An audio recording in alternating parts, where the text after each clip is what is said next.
Alright, so I have to come clean. I really struggled to sit down and record this episode today. It's not that I don't want to hang out with all you lovely people. Nah, knowing you're out there, serving you, knowing you're generous enough to give me a little bit of your very valuable and limited time is truly among the greatest blessings in my life right now. But like I said, I was struggling to show up this week. You know why? Because I'm human.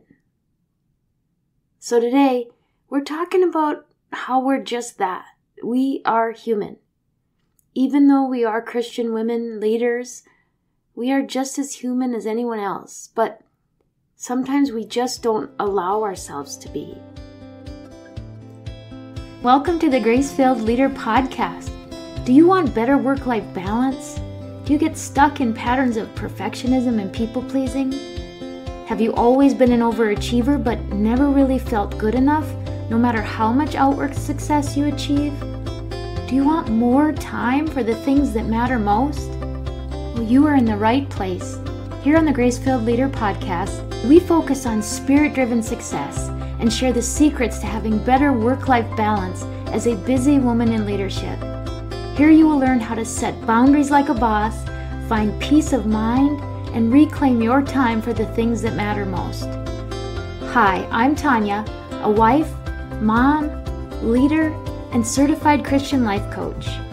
For most of my life, I tried to find worthiness through achievement. I spent decades people-pleasing and pouring myself into my work.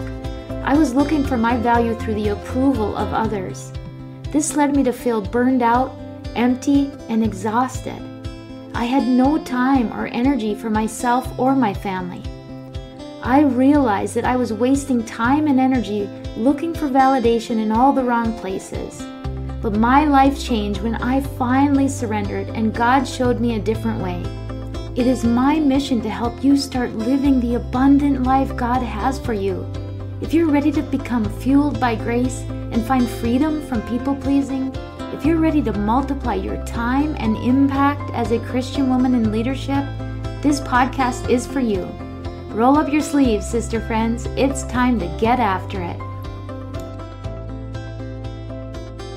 Life and leadership get really hard sometimes, my friends. For whatever reason, I'm in a season of struggle in my leadership, if I'm going to be honest. That being said, it's the knowledge that you are out there and tuning in each week that keeps me showing up. I'm not joking. Not just on this podcast, but very often in my day job too. And let's be honest, my day job is certainly a source of content for me. The past several weeks have been shining examples of my humanness. And much like many of you, I sometimes struggle with perfectionism. I want to show up and have all kinds of wisdom to share with you. I want to share the successes that come from doing the work that I talk about on the show. Well, spoiler, I'm not perfect. I am human and I don't always live up to my own expectations. But isn't that real life? It certainly is real life for me, and I'm pretty certain it's real life for you. Here's some truth for you. I haven't enjoyed my leadership lately. Now, while there are always some glimmers in the day, moments of blessing, I've had a hard time focusing on those. The struggles and the frustrations have seemed to outweigh the successes and the confirmations. I have felt ineffective in being able to prevent difficult change for my people. I've felt discouraged by people who just never seem to be happy, no matter how hard we try to support them. In many ways, I have felt invisible as the leader I've always known myself to be. When it comes to this show, my coaching business, and maintaining my home, I have felt equally discouraged. You see, things just have not gone according to my plans. I had all kinds of plans for things that I wanted to accomplish and get in order, and only a very small fraction of them have come to fruition. Now, I just want to pause a moment to tell you why I share all of what seems to be one big pity party. If that's true, I apologize, and I hope that I redeem myself before the end of the show. I share what I share today more as a validation and an encouragement for you.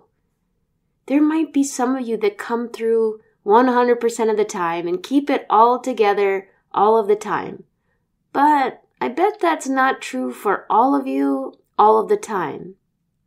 In fact, for those of you who appeared to keep it all together, I bet there are ways in which you struggle in silence. You know why I know this? Because you are high achievers. You are approval seekers or people pleasers or perfectionists somewhere deep down in your patterns of thinking or behaving. You don't like to let people down. You are servants at heart. Bottom line, you probably put too much on your plate and you set expectations for yourself that are unrealistic in the long game of life. I love you so much because I know you so deeply. So please keep listening. Even though this really seems like it's all about me, it is intended to be a message for you, sister friend.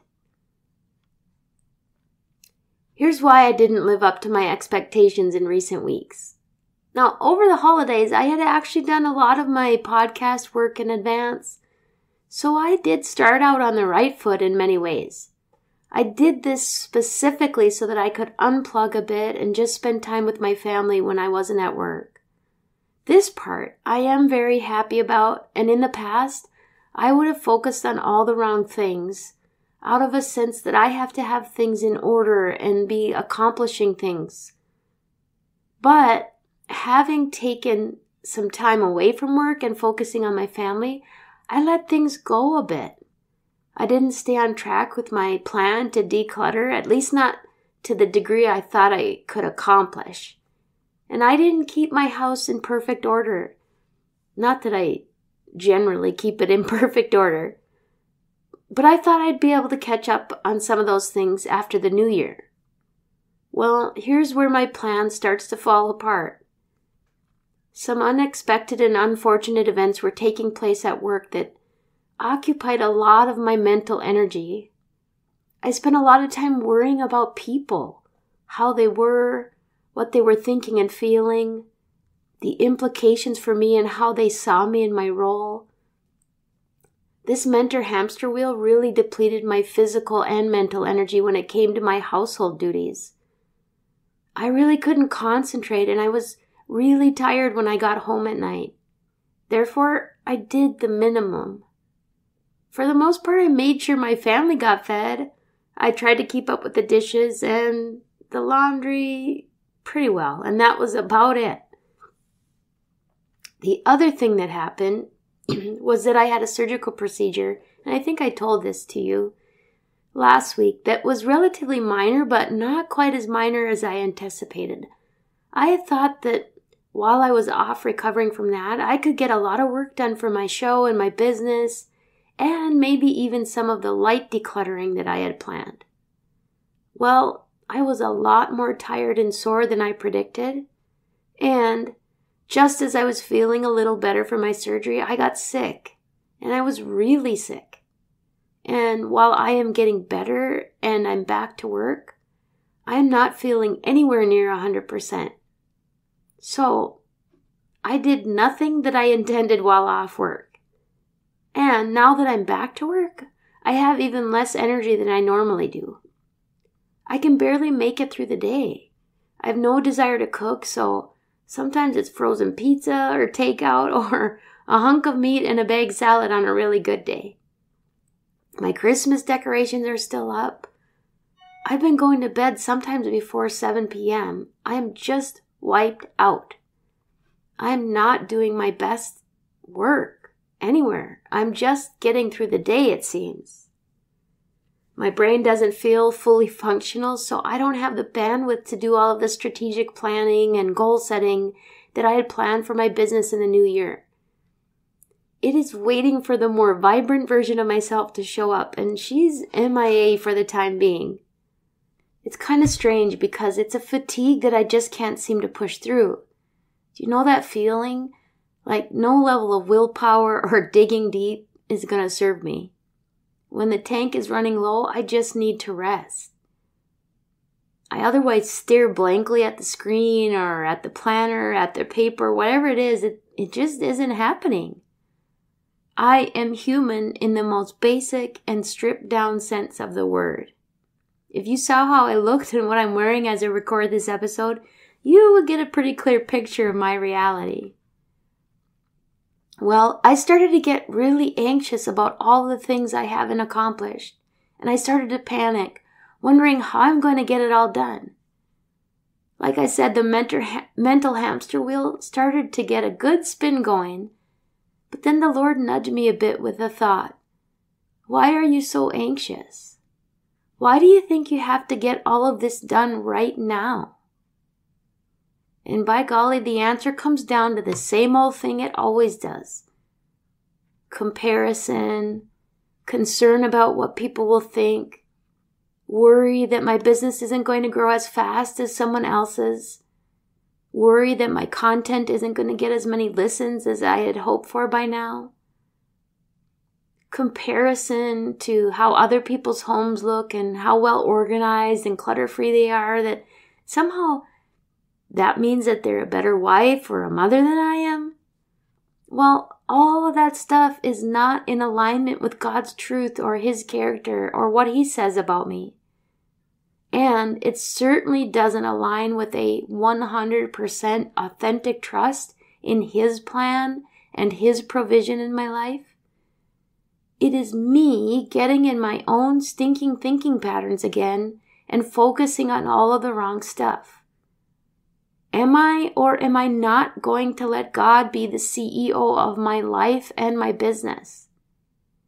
He will provide the time, the energy, and the resources to do what I need to do when I need to do it.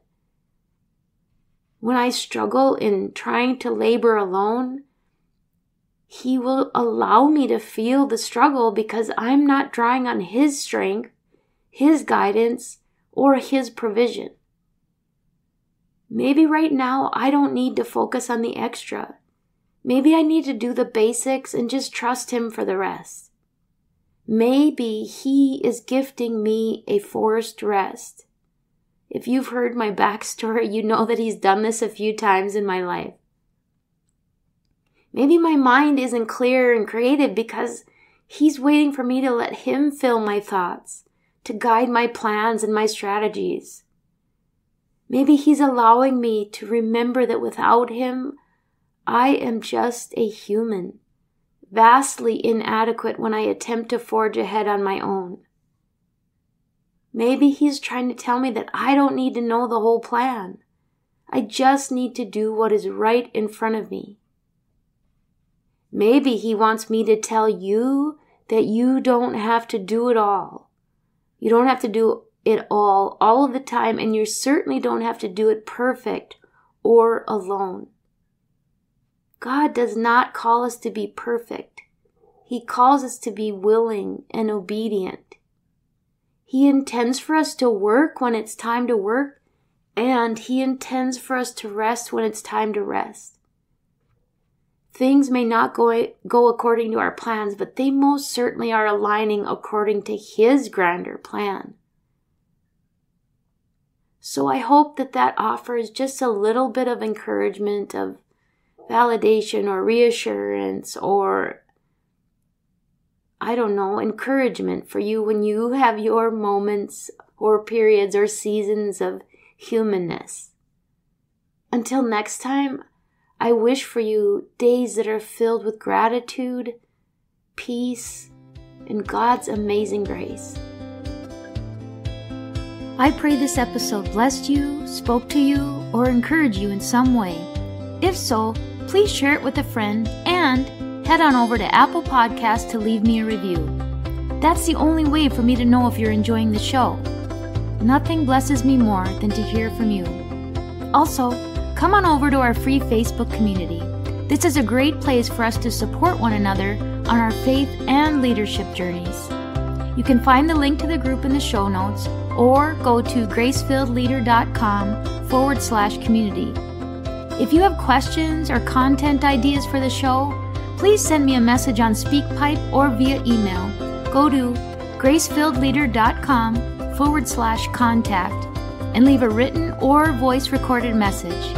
I would love to know how I can best serve you on the podcast. Now to Him who can do immeasurably more than we can ask or imagine, according to His power that is at work within us. Ephesians 3, verse 20. Until next time, my friends, God bless.